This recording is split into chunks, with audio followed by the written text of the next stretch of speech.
and why it's important to be critical, and what it means to actually write an article, getting quotes, etc. And the last thing is what you can call the more kind of 21st century fluffy skills, but nevertheless quite important and interesting. The ability to shift perspectives, become critical thinking, and be aware of bias that kind of cuts across all mission and across all curriculum items in principle anyway. But which is actually the area where most teachers and students really recognize that this is here, that's something that is very different from other educational experiences. This one, some of you saw yesterday, it's an attempt to kind of, just dig a bit further into what's going on in these different modes of teaching. That, games are good at some things, group work are good at other things, and the teacher are good at a third thing. And you really need to get this entire cycle kind of running to really get the best learning experience. And again, games are really good for building these concrete, recognizable, tangible, easy understandable experiences. You need somewhere to reflect and observe these. You need the teacher to kind of expand on these observation reflections, make sure that there's not any faulty learning, maybe generalize from these experiences. Okay, do you know this from at home, or does this take place in other countries?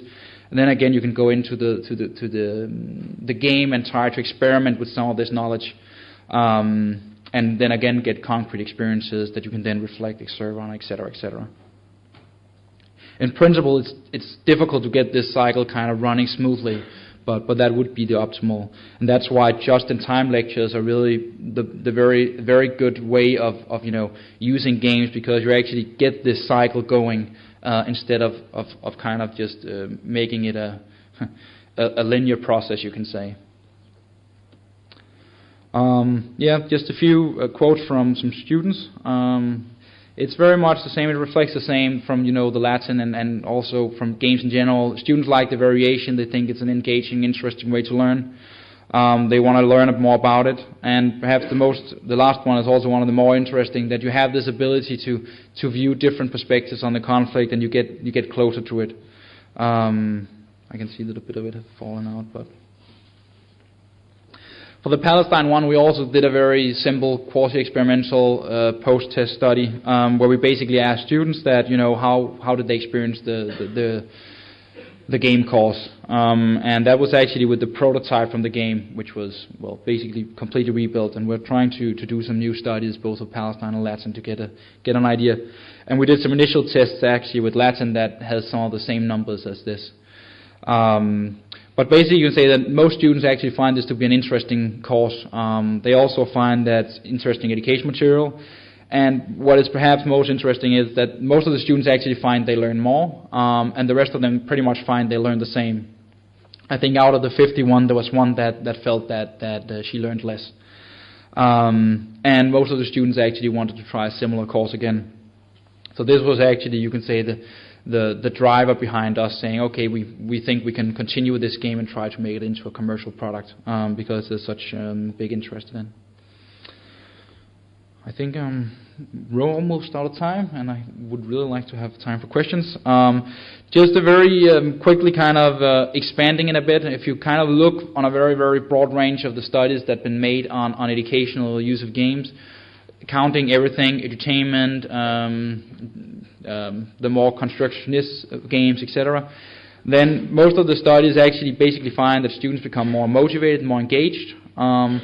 They also almost all find that activity is perceived as more challenging, and most of them also find that retention is better. So if you compare just after teaching with a game, they will probably have learned the same as a traditional teaching. But if you check 3 months, 6 months, 12 months later, they will have a much better retention than the control group, you can say. And this is actually a finding that goes all the way back to the 50s and 60s, where you did research on simulations and board games and role-playing, you can say, before they became digital. So these are actually quite repeatedly findings that are quite consistent.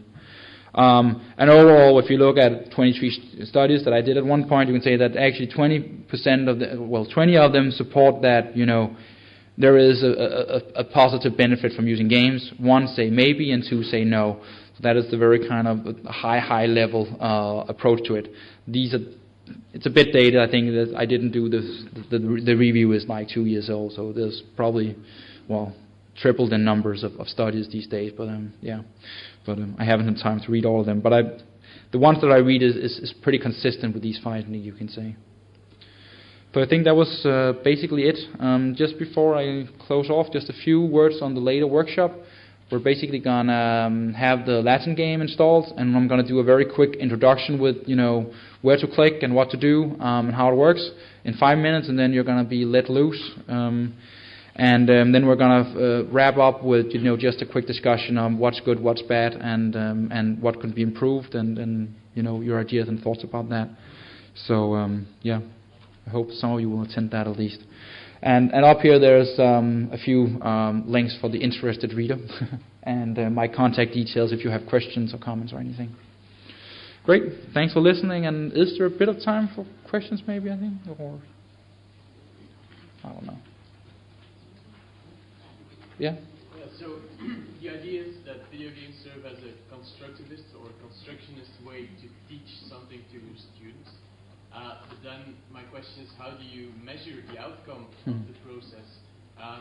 Most of the studies tend to measure the outcome the same way they measure traditional teaching processes. So doesn't that give problems? Yes, but I don't have the solution to it, unfortunately. But it is. I mean, it's actually a problem you find all the way back also to the 70s and 60s, where you're trying to find ways of actually measuring and evaluating games in a way that makes it acceptable to the established order of the educational system, and it's kind of a double-edged sword, because if you do it, you will favor the existing traditional. But if you change it, you will not be accepted, because the existing educational system tends to do it in a specific way. So it's really a difficult challenge, I think. And it's, I mean, my PhD was very much about trying to find a way to do this in a very kind of strict manner, and I'm doubtful it's possible to kind of set up a controlled experiment where you don't have any confounding variables, and where you really get, okay, we can control, you have the traditional group and you have the game group, and we only vary the game variable, and et cetera, et cetera. I think it's impossible. It's probably a dead end. We have to think in new ways of assessing and evaluating games. And that's also why we actually did the extremely simple, basically self-reporting. That's not very strong method, but nevertheless more, it's simple and honest, you can say.